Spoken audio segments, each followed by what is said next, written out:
Let us take one more question.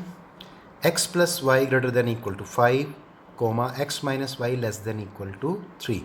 तो these are the two linear inequalities in two variables. तो आपको पता है सोल्यूशन में आपने शीट के दो पार्ट करने होंगे, ठीक है. पेंसिल से मार्क कर दीजिए लाइन को, दो पार्ट कर दीजिए. इसके बाद फर्स्ट पार्ट में लिखना है आपको x plus y greater than equal to 5 और सेकंड पार्ट में लिखना है x minus y less than equal to 3. उसके बाद आपको पता है converting the in equations into equations. उसके बाद ये आ जाएगा x plus y equal to 5, इसका टेबल बनेगा. x को एक बार y को 0 करेंगे तो x 5 आएगा, एक बार x को 0 करेंगे तो y 5 आएगा. x minus y equal to 3. Similarly यहाँ भी टेबल को आपको फिल करना है. एक बार y को 0 करेंगे तो x 3 आएगा और अगर एक बार x को 0 करेंगे तो y की वैल्यू -3 आएगी. तो बहुत ही ध्यान से फिल करना है आपने टेबल को. Checking for shading region. अब आप समझ गए होंगे कि ये कॉमन आपने लाइन लिखनी होती है, ये वाली और ये वाली. आपकी रिक्वायरमेंट है, कैसे भी लिख सकते हो. At 0 0 x plus y greater than equal to 5. तो 0 0 पे चेक करेंगे. पता है आपको क्यों 0 0 लिया, क्योंकि सेटिस्फाई नहीं करता है इस इक्वेशन को. तो 0 ग्रेटर देन इक्वल टू 5 आएगा. अब देखिए ये स्टेटमेंट क्या है, फॉल्स. तो shading is done in the half plane not containing origin. तो जहाँ ओरिजिन नहीं होगा उस तरफ शेडिंग होगी, उस हाफ प्लेन की ओर होगी. एट 0 0 ये इक्वेशन भी इस पॉइंट से सेटिस्फाई नहीं होती है, इसलिए चेक कर सकते हैं.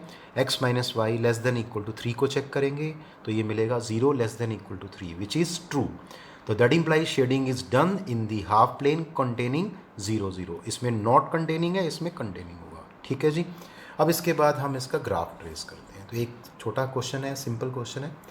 तो ये आपके पास एक्सिस आ गई, प्लेन आ गया, आपने लाइंस को प्लॉट कर दिया. यहाँ पे एक लाइन आपके पास थी 5 0, दूसरा पॉइंट था 0 5, ठीक है. दूसरी लाइन का पॉइंट था एक 3 0 था और एक 0 -3 था. तो प्लॉट करने पे आपके पास टू लाइंस इस तरह से बन जाएंगी. अब इसकी शेडिंग देखते हैं कहाँ आएगी. लेकिन जब आप लाइन ट्रेस करते हैं, प्लॉट करते हैं, तो उसी के साथ उसकी इक्वेशन भी यहाँ पे मेंशन कर देंगे. तो इस लाइन की इक्वेशन है x plus y equal to 5.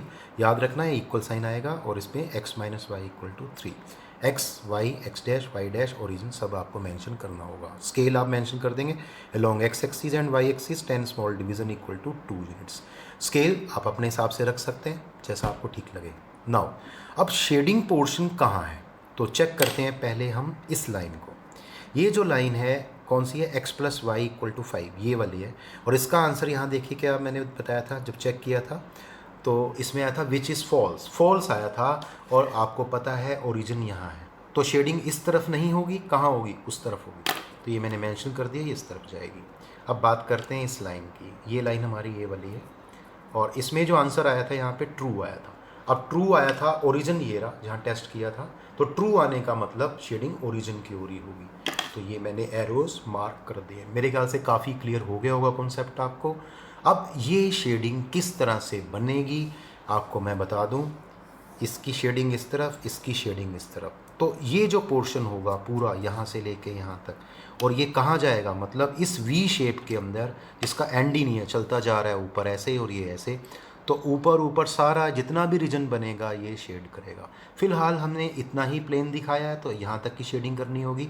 तो इस पार्ट को आप क्या कर देंगे, शेडिंग. तो यहाँ जितने भी पॉइंट्स होंगे वो आपके आंसर आएंगे. ठीक है. अब मैं एक बार फिर से बता दूँ ये हम रफ़ में किस तरह से कर सकते हैं इसको शेडिंग.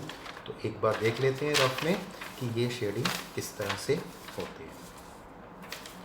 ठीक. तो ये देखिए मैं रफ़ ले लेता हूँ. इसमें जो लाइन थी वो कुछ इस तरह से थी, रफ़ ले रहा हूँ मैं इस तरह से. ये एक आइडिया लेने जा रहे हैं बस ये. और यहाँ x था, यहाँ y था. देखो इसकी शेडिंग थी ऊपर और इसकी शेडिंग थी इस तरफ. अब थोड़ा ध्यान से देखेंगे. अगर मैं एक्चुअली शेडिंग करता हूँ इसकी, चलिए, तो ये देखो ये शेडिंग ऊपर की ओर हो गई और इसकी शेडिंग करता हूँ मैं तो इसकी शेडिंग इस तरफ हो गई. क्लियरली देखना ध्यान से. अब आप मुझे बताइए जब मैं इसको शेडिंग इस वे में करूं तो कॉमन शेडिंग कहाँ है, कहाँ शेडिंग है जो इंटरसेक्ट कर रही है आपस में एक दूसरे को, that is common shading portion. तो आप क्या देख पा रहे हैं, इस लाइन इस पोर्शन के अंदर यहाँ, ठीक है, सिंगल शेडिंग है. इसमें तो शेडिंग ही नहीं है कोई. यहाँ सिंगल शेडिंग, यहाँ सिंगल शेडिंग, पर ये जो वी शेप वाला पोर्शन है इसमें डबल शेडिंग है। डबल मीन्स कॉमन सोल्यूशन है, कॉमन शेडिंग है। तो ये जो कॉमन शेडिंग वाला पोर्शन है यहीं आपको कॉमन शेड करना होता है, जो मैंने यहाँ पे दिखा रखा है। तो यहाँ आपको नीट एंड क्लीन दिखाना होगा, वो रफ था। तो इस पोर्शन में आप इस तरह से इसको शेड कर देंगे, ठीक है। तो इस तरह से आपका आंसर हो जाएगा। और लास्ट में आपको क्या लिखना है, the shaded region is the required solution set, ठीक है, clear. Let us take one more question. 3x plus 4y greater than equal to 12, y greater than equal to 1, x greater than equal to 0। तो ये आपको clear है। 3x plus y greater than equal to 12, second में y greater than equal to 1 and third is x greater than equal to 0।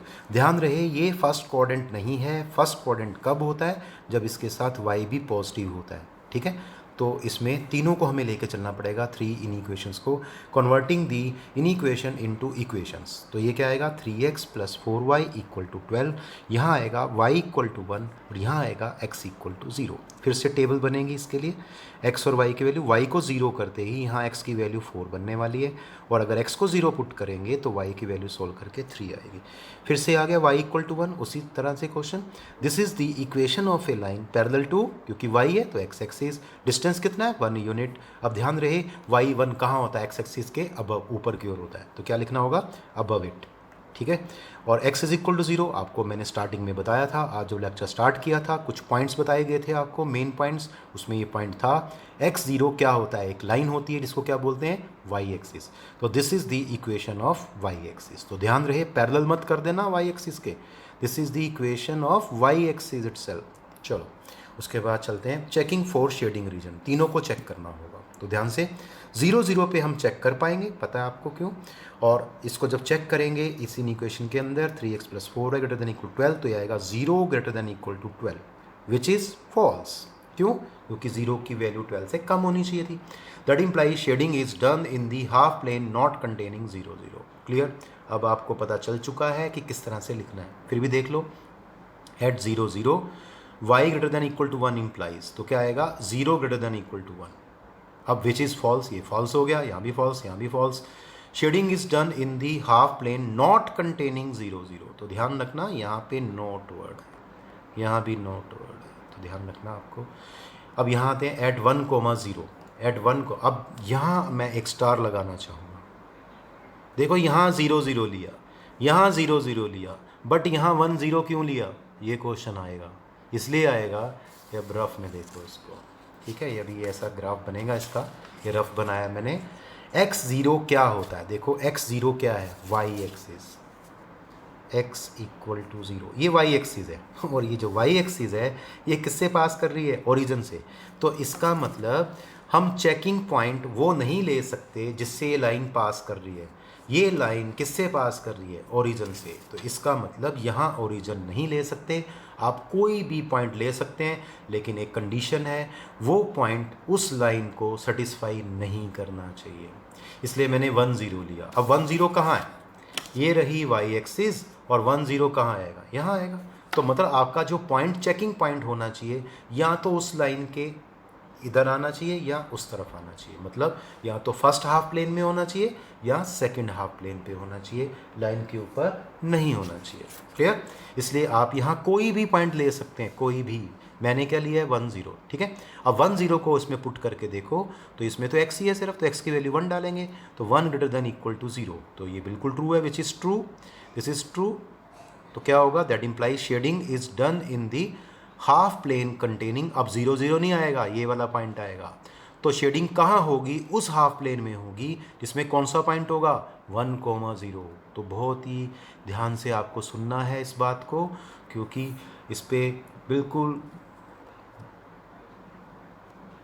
अब graph देखते हैं, इसका graph कैसे बनेगा। तो ये मेरे पास, ठीक है, ये प्लेन आ गया, ये मैंने यहाँ पे x एक्सिस y एक्सिस बना दी, ये रही x एक्सिस और ये रही y एक्सिस, ये ओरिजिन हो गया, x dash x y dash x dash और यहाँ पे y डैश आ गया, ठीक है। और देखो इसमें एक लाइन ये ट्रेस की है हमने, और ये लाइन जो थी आपके पास, एक पॉइंट क्या था 4 0, आप यहाँ मेंशन करते हैं 4 0, और एक पॉइंट आपके पास ये था, और ये पॉइंट था 0 3। तो यहाँ आप मेंशन कर सकते हैं 0,3, दिस पॉइंट इज 0,3। नाउ अब बात करते हैं, ये लाइन ट्रेस हो गई, उसके बाद कौन सी लाइन थी, y इक्वल टू 1, तो y इक्वल टू 1 ये लाइन है जो एक्स एक्सिस के पैरेलल है और 1 डिस्टेंस इसके अबव ऊपर की ओर है। अब शेडिंग की बात करते हैं, इस लाइन को हमने चेक किया था यहाँ पे, इस लाइन को, तो आंसर फॉल्स आया था। क्यों? शेडिंग किधर जाएगी, ये ओरिजिन है आपके पास, तो शेडिंग इस तरफ नहीं होगी उस तरफ होगी, तो ये मैंने दिखा दिया, इस लाइन की शेडिंग इस तरफ जा रही है, देखो डबल एरो से। अब बात करते हैं इस लाइन की, इस लाइन को हमने ओरिजिन पे चेक किया, इस लाइन को हमने ओरिजिन पे चेक किया, इस ओरिजिन पे चेक किया, तो हमने क्या देखा, ये सेटिस्फाई नहीं हुआ, फॉल्स आया, तो शेडिंग इधर नहीं होगी ऊपर की ओर होगी, तो ये मैंने डबल एरो से दिखा दिया, ऊपर की ओर होगी।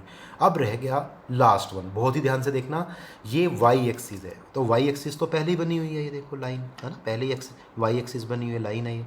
अब इसकी शेडिंग कहाँ होगी, इसको मैंने चेक किया 1,0, अब 1,0 कौन सा पॉइंट है, ये रहा, तो दिस इज़ द पॉइंट 1,0, तो इस पॉइंट को मैं यहाँ दिखा देता हूँ आपको, 1,0 पॉइंट है, ठीक है। अब 1,0 पॉइंट पे आंसर क्या आया था, ट्रू, तो इसका मतलब इससे जो शेडिंग चलेगी, जो रीजन होगा वो इस तरफ होगा इसका, तो देखो मैंने यहाँ डबल एरो यहाँ पे दिखा दिया। अब ये आपका आंसर है, आंसर क्या है, ये देखो इस तरह से, ऐसे ऐसे, और ये मैंने यहाँ पे थोड़ा सा ऐसे क्लोज कर दिया, क्लोज करते नहीं है क्योंकि इसके ऊपर है नहीं, तो जस्ट एक आइडिया दे रहे हैं कि इस तरह से ये जो पोर्शन होगा इस तरह से, इससे बाहर नहीं जाना, इसके नीचे नहीं आना, इसके नीचे नहीं आना, तो ये जो रीजन होगा ये वाला, ये आपका रिक्वायर्ड रीजन होगा। तो लास्ट में आपको लिखना होगा इसमें क्या, पहले स्केल लिख देंगे आप, along x axis y axis 10 small division equal to 1 unit, ठीक है, और answer the shaded region is the required solution set. अब मैं आपको दिखा देता हूँ एक बार फिर से, ये किस तरह से कॉमन शेड बनता है, आपको क्या ध्यान रखना होगा कि मिस्टेक ना हो। ये देखिए, ये था, इसमें आपकी शेडिंग इस तरफ है, इसका मतलब इससे बाहर नहीं जा सकते आप, ठीक है, और इसकी शेडिंग ऊपर है, देखो ऊपर, तो इसका मतलब इसके नीचे नहीं जा सकते, ये आ गया, इसके नीचे नहीं जा सकते, देखो ना, ऊपर जाना है आपको। अब ये लाइन रहेगी लास्ट, अब ये लाइन क्या कहती है, ये लाइन कहती है मेरी शेडिंग ऊपर है, तो इसके ऊपर जाएंगे, नीचे नहीं जा सकते, तो देखो आपकी बाउंड्री क्रिएट हो गई, कौन सी, ये वाली, तो सबकी शेडिंग इसकी इस तरफ थी, इसकी ऊपर थी, इसकी ऊपर थी, तो 100% अगर मैं दिखा दूं आपको ऐसे करके, तो आपका जो शेडिंग पोर्शन है वो ये बनने वाला है, ये देखो, है ना, रफ में देखा आपने, या फिर देखिए ये वही पोर्शन है जो मैंने दिखाया, एकदम नीट एंड क्लीन होना चाहिए आपका स्केच, ठीक है, शार्प पेंसिल से बनाना है, क्लियर। वन मोर क्वेश्चन, अब देखते हैं इसको, 2x plus y greater than 1, x minus 2y less than -1। ध्यान से देखना है, ये एक स्पेशल क्वेश्चन लिया है मैंने, यहाँ इक्वल का साइन नहीं है दोनों इन इक्वेशंस के अंदर, तो देखिए कैसे होगा ग्राफ। कल हमने किया था जिसमें इक्वल का साइन नहीं था, वहाँ क्या बनती थी, डॉटेड लाइन। तो देखते हैं, first part is 2x plus y greater than 1, second part is x minus 2y less than -1. Converting the inequations into equations, 2x plus y1, x minus 2y equal to -1. Table बनेगा इसका, y को 0 करते ही x की value half आएगी और x को 0 put करने पे y की वैल्यू 1 आएगी। इसके टेबल में y की वैल्यू 0 पुट करने पे x की वैल्यू -1 आएगी और x की वैल्यू 0 पुट करने पे y की वैल्यू हाफ आएगी। तो ध्यान से कैलकुलेशन करनी है क्योंकि नेगेटिव टर्म्स है यहाँ पे। चेकिंग फॉर शेडिंग रीजन, तो ऐड 0 0 चेक कर सकते हैं क्योंकि ये पॉइंट इसको सेटिस्फाई नहीं करता है। 2x plus y greater than 1 implies 0 greater than 1 which is false. Shading is done in the half plane not containing origin. इसको चेक करते हैं 0 0 पे, यस कर सकते हैं क्योंकि ये पॉइंट सेटिस्फाई नहीं करता है। x minus 2y less than -1 implies 0 less than -1 which is false, again false. Shading is done in the half plane not containing 0 0। तो चलिए ग्राफ देखते हैं इसका, ये तो क्लियर हो गया होगा आपको। ये देखिए एक्स एक्सिस वाई एक्सिस मैंने बना दी यहाँ पे, स्केल बहुत ही ध्यान से बनाना है। Along x axis and y axis 10 small division मैंने हाफ यूनिट लिया है क्योंकि यहाँ जो वैल्यूज़ है बहुत ही छोटी वैल्यू है, तो ये हाफ, ये 1, इस तरह से स्केल ले लिया हमने। अब इसको ट्रेस कर देते हैं, तो यहाँ मैंने इसको ट्रेस किया है। ये पॉइंट जो है आपके पास 0.5 होगा, ये पॉइंट यहाँ मार्क कर देंगे। ये वाला पॉइंट जो है ये आपके पास 0,1 होगा। ये वाला पॉइंट जो आपके पास है ये होगा -1,0 और उसके बाद ये वाला जो पॉइंट होगा, ये तो ये वाला पॉइंट है, ये जो पॉइंट होगा आपके पास ये वाला होगा 0,1/2, ठीक है। तो यहाँ 0,5 दिखा सकते हैं आप। ठीक है जी, ये मैंने स्केच बना दिया। लाइन डॉटेड बनेगी, क्यों? क्योंकि हमारे क्वेश्चन में जो क्वेश्चन था उसमें इक्वल का साइन नहीं था, हमने इसको सपोज किया था इक्वल का साइन। ठीक है, और इसलिए ये रेफरेंस लाइन बनेगी, डॉटेड लाइन बनेगी, ये कंटिन्यूस लाइन नहीं बनेगी। ठीक है, अब शेडिंग की बात कर लें। ये जो लाइन है, इस लाइन को आप ऊपर मेंशन कर देंगे, x minus 2y equal to -1 है, और ये लाइन जो है आपके पास, इसमें एक 2x plus y equal to 1 है। अब इसकी शेडिंग कहाँ होगी देखो, तो अगर मैं इसकी शेडिंग को चेक करता हूँ यहाँ पे, ये इसको ओरिजिन पे चेक किया था हमने, तो आंसर फॉल्स आया था। तो इस तरफ नहीं होगी, उस तरफ होगी। तो देखो मैंने यहाँ डबल एरो लगा के दिखाया है इसमें। अब बात करते हैं इस तरफ की, तो इसको भी हमने ओरिजिन पे चेक किया था, आंसर फॉल्स आया था, तो ओरिजिन की ओर नहीं होगी, इस तरफ होगी। ये मैंने इस तरफ दिखा दिया। अगर हम दोनों की शेडिंग को कंबाइन करते हैं तो ये जो पोर्शन है आपका, ये वाला, ये वी शेप वाला, ये आपका आंसर में बनेगा। तो यहाँ आप शेडिंग यहाँ पे कर देंगे इस तरह से।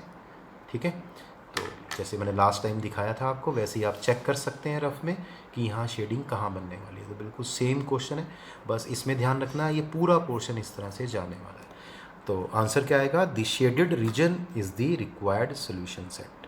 ठीक है, तो बहुत ही केयरफुली आपने क्वेश्चंस करने होंगे।